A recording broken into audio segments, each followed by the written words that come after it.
আচ্ছা,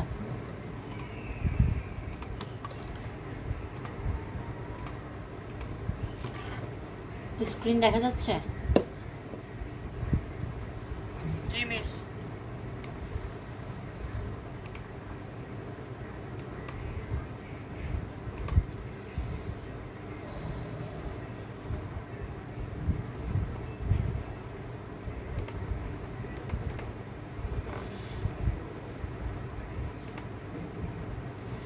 দেখো, আমাদের চেঞ্জিং সেন্টেন্সের জন্য আগে জানতে হবে হচ্ছে তোমার সেন্টেন্স কাকে বলে, সেন্টেন্স হচ্ছে কি, এবং সেন্টেন্স কত প্রকার এগুলো জানতে হবে।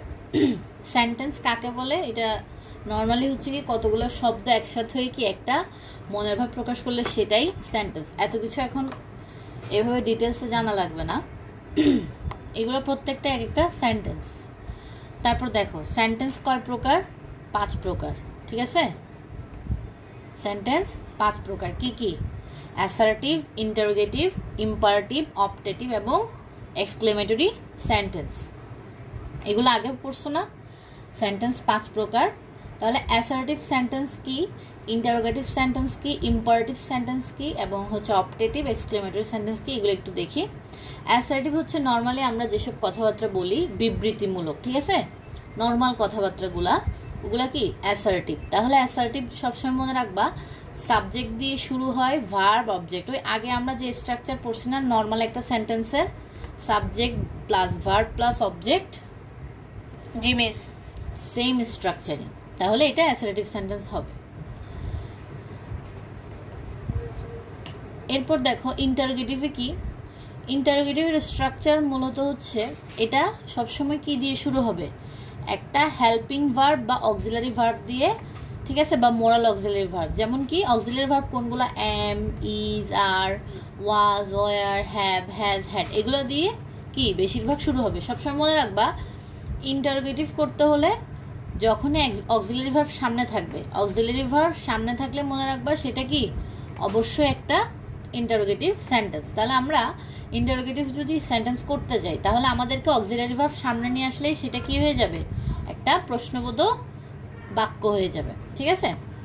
আবার মোরাল অক্সিলারি ভার্ব কোনগুলো? Shall, should, will, would. যেমন দেখো ডু, ডাজ, ডিড, এগুলো সামনে আনলেও কি, যেমন কোনো জায়গায় যদি মেইন ভার্ব থাকে তখন আমরা ডিরেক্ট কি মেইন ভার্ব আনতে পারবো না। যেমন আমি যদি বলি হি গোজ টু স্কুল, তাহলে আমি এটাকে প্রশ্নবোধকে যদি নিতে চাই তাহলে আমার কি এই সেন্টেন্সে কোনো অক্সিলারি ভার্ব আছে? হি গোজ টু স্কুল, বলো তো এখানে কি কোনো অক্সিলারি ভার্ব আছে? নাই। তাহলে এটার জন্য আমাকে কি আনতে হবে?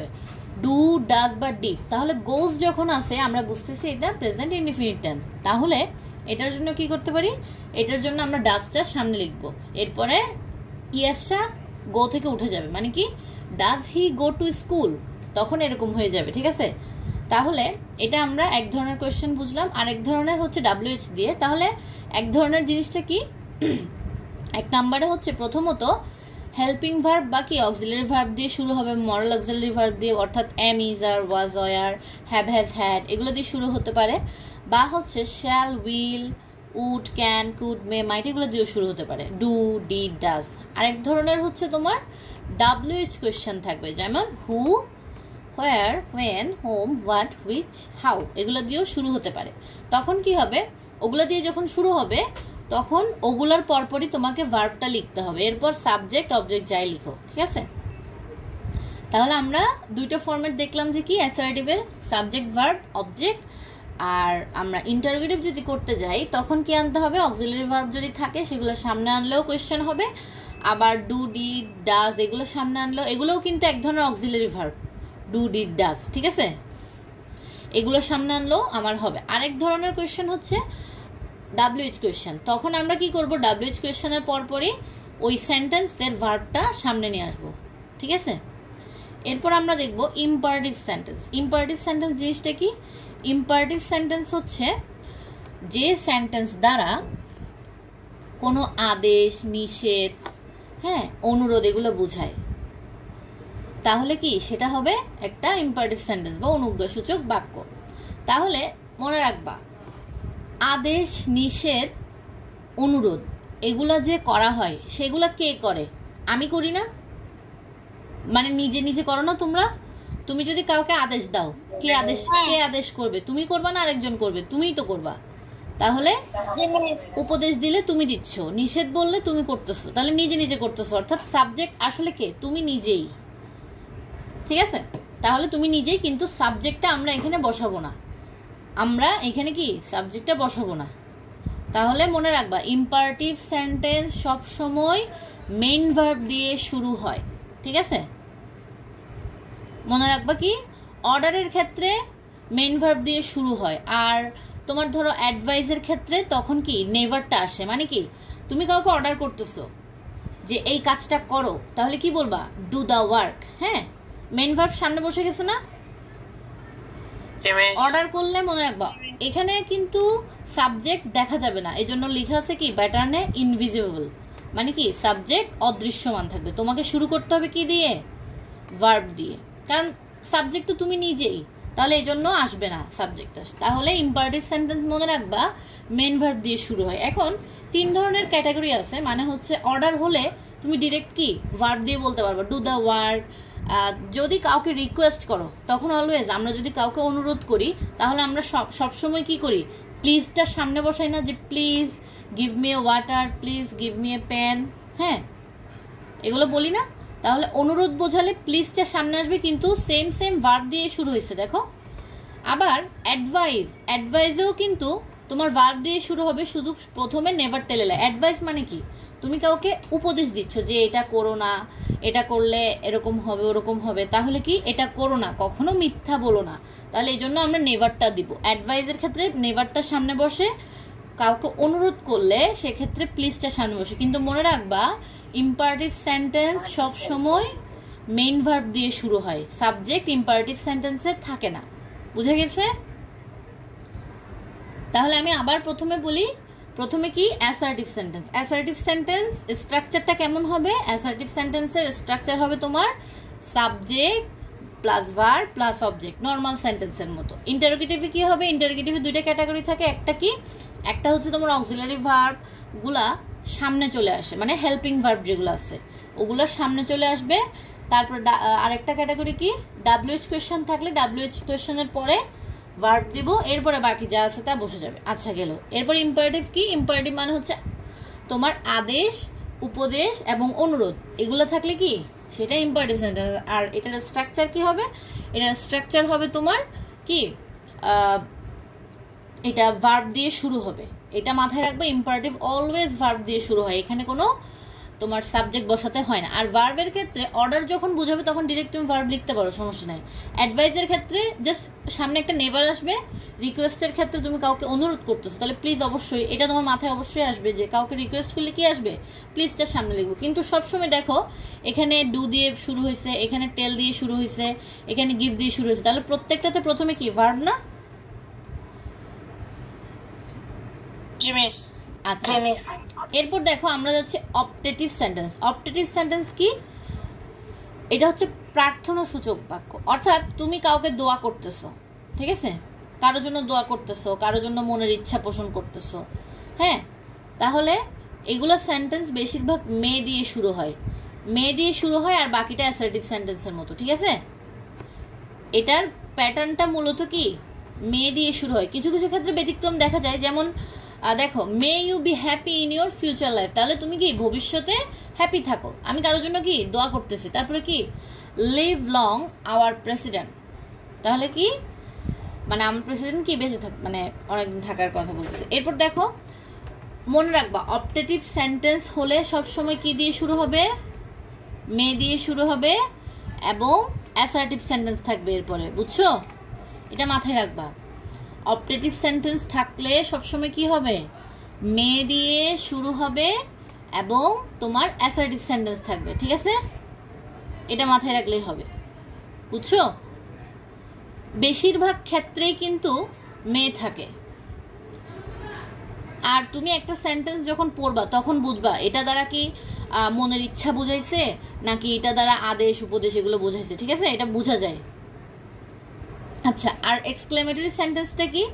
এক্সক্লেমেটরি সেন্টেন্স হচ্ছে তোমার হঠাৎ করে আনন্দ, তুমি হঠাৎ করে শকড হয়েছো, অনেক অবাক হয়ে গেলা, আবেগ, বিস্ময় এগুলো প্রকাশ করে এক্সক্লেমেটরি সেন্টেন্স, অর্থাৎ বিস্ময়সূচক বাক্য ওগুলো হচ্ছে এক্সক্লেমেটরি সেন্টেন্স।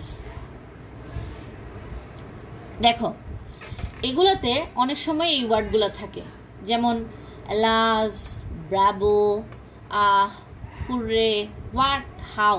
মানে হচ্ছে দুঃখ প্রকাশ করলে এলাস বলি না আমরা, এলাস, তারপর ব্রাভো মানে সাহসী, তারপরে হুররে কোনো একটা আনন্দের কিছু হলে, তারপরে আবার আমরা যদি বলি এই পরিবেশটা খুব সুন্দর, হোয়াট এ বিউটিফুল সিন।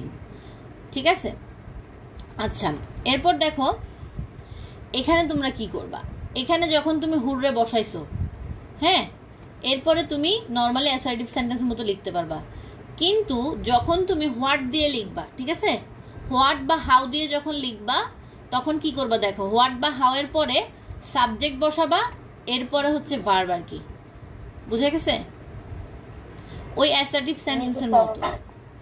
আচ্ছা এক্সক্লেমেটরি সেন্টেন্সে সবসময় এই ওয়ার্ডগুলো থাকেই, যে alas, bravo, hurray, what, how. হ্যাঁ, এরপরে যখন ওয়ার্ডগুলো বসাই দিবা এরপরে তুমি অ্যাসার্টিভ সেন্টেন্সের মতো লিখতে পারবা। দেখো, দেখছো? আচ্ছা আমি একটু সামার আপ করে দিচ্ছি। দেখো যখন অ্যাসার্টিভ সেন্টেন্স হবে তখন কি হবে, নর্মাল সেন্টেন্সের মতো, অর্থাৎ subject plus verb plus object, normal sentence. যেমন হি গোজ টু স্কুল, এটা কি, এটা একটা অ্যাসার্টিভ সেন্টেন্স। এরপরে ইন্টারোগেটিভ সেন্টেন্স কেমন হবে, ইন্টারোগেটিভ সেন্টেন্সে দুইটা ক্যাটাগরি থাকে, সেটা কি, প্রথমটা হচ্ছে তোমার অক্সিলারি ভার্ব বা তোমার হেল্পিং ভার্ব যেগুলা, অর্থাৎ যেমন আমি যদি বলি he is going to school, তাহলে এখানে ইজটা কি অক্সিলারি ভার্ব না, কারণ কি গোয়িংকে হেল্প করতেছে সে। তাহলে আমি এটাকে ইন্টারোগেটিভ করলে কি করব, জাস্ট অক্সিলারি ভার্বটা সামনে নিয়ে আসবো, তাহলে কি করব, is he going to school, তাহলে আমার এটা কি ইন্টারোগেটিভ হয়ে গেছে। আবার কোনো কোনো ক্ষেত্রে দেখা যায় হি গোজ টু স্কুল আছে, তাহলে আমি এটাকে কীভাবে করবো, এখানে তো কোনো অক্সিলারি ভার্ব নাই, তাহলে সেক্ষেত্রে আমি ডাজটা দিয়ে প্রথমে দিয়ে এরপরে বাকিটা লিখবো, যে does he go to school. আচ্ছা এটা একটা ক্যাটাগরির মধ্যে পড়ে, কিন্তু আরেকটা হচ্ছে তোমার হোয়াট দিয়ে থাকলে কি করব, যখন হোয়াট বা ডাব্লিউএইচ কোয়েশ্চেন থাকবে তখন কি করব, তখন মনে রাখবা তোমার এক্সক্লেমেটরি এবং ইন্টারোগেটিভের মধ্যে কিন্তু একটু প্যাচাল হয়ে যায়, যে কি, যখন আমি এক্সক্লেমেটরিতে হোয়াট দিব, হোয়াটের পরে কিন্তু বরাবর অ্যাসার্টিভের মতো স্ট্রাকচার বসবে, যে একটা সাবজেক্ট এবং এরপরে ভার্ব, ঠিক আছে, কিন্তু এটা হচ্ছে এক্সক্লেমেটরির জন্য। এক্সক্লেমেটরিতে লিখে রাখো হোয়াট বা হাউ যদি থাকে প্লাস কি, হোয়াট বা হাউ অবলিক দিয়ে লিখবা what oblique how plus assertive সেন্টেন্সের স্ট্রাকচারের মতো, এটা এক্সক্লেমেটরিতে লিখে রাখো তোমরা, what oblique how plus assertive সেন্টেন্সের স্ট্রাকচার। কিন্তু যদি সেটা ইন্টারোগেটিভ হয় তখন কি হবে, তখন মনে রাখবা যখন ইন্টারোগেটিভ হবে তখন ডাব্লিউএইচ কোয়েশ্চেনের পরে অবশ্যই অবশ্যই ভার্ব বসে, কিন্তু এক্সক্লেমেটরিতে ডাব্লিউএইচ কোয়েশ্চেন না, মানে হোয়াট বা হাউ এর পরে কি বসবে, একটা সাবজেক্ট বসবে, কিন্তু ইন্টারোগেটিভে কি বসবে, একটা প্রথমে ভার্ব বসবে, এরপরে সাবজেক্ট অবজেক্ট যা বসানোর বসাতে পারবো। বুঝা গেছে দুইটার মধ্যে পার্থক্য? আমি আরেকবার বলতেছি, এক্সক্লেমেটরি সেন্টেন্স যখন হবে তখন হোয়াট বা হাউ থাকলে তখন এরপর পর আমি অ্যাসার্টিভ সেন্টেন্সের মতো লিখতে পারবো, যে subject plus verb plus object এরকম লিখতে পারবো। কিন্তু যদি আমার এটা ইন্টারোগেটিভ সেন্টেন্স হয় তখন আমি ডাব্লিউএইচ কোয়েশ্চেনের পরে ডিরেক্ট সাবজেক্ট লিখতে পারবো না, ডাব্লিউএইচ কোয়েশ্চেনের পরে প্রথমে আমাকে একটা ভার্ব আনতে হবে, তারপরে আমি আমার সাবজেক্ট অবজেক্ট যা আছে আনতে পারবো। বুঝে গেছে এখন দুইটার মধ্যে পার্থক্য? আচ্ছা এরপর থাকে কি ইম্পারেটিভ। আচ্ছা ইম্পারেটিভ কি, ইম্পারেটিভ হচ্ছে তোমার শুরুই হবে ভার্ব দিয়ে, ঠিক আছে, আর অর্ডার থাকলে তো নর্মালি ভার্বই থাকে, কিন্তু অ্যাডভাইস থাকলে একটু মানে একটু উপদেশ দিচ্ছ যে এটা করো না ওটা করো না, তাহলে কি নেভার বসে আর কি। আর রিকোয়েস্ট, কাউকে রিকোয়েস্ট করলে তখন আমরা অবশ্যই প্লিজ বলি, কিন্তু সবসময় মনে রাখবা ইম্পারেটিভে কখনো সাবজেক্ট বসে না, ইম্পারেটিভ অলওয়েজ ভার্ব দিয়ে শুরু হয়, কারণ সাবজেক্ট তুমি নিজেই, এজন্য সাবজেক্ট অদৃশ্যমান হয়ে যায়। আচ্ছা অপটেটিভ কি, অপটেটিভ মনে রাখবা মে, এরপর অ্যাসার্টিভ সেন্টেন্স। অপটেটিভের সাথে এক্সক্লেমেটরিও মিল আছে, ওটা মে দিয়ে শুরু হয় তো, আর এটা কি, এটা হচ্ছে তোমার হুররে, মানে বিভিন্ন ধরনের ওয়ার্ড আর কি।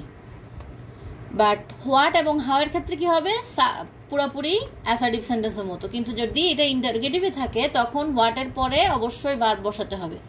আচ্ছা, আমাকে একটু জানাও যে এই 5টা যে সেন্টেন্সের স্ট্রাকচারগুলো আমরা পড়লাম ওগুলা কি ক্লিয়ার হয়েছে ভালো করে?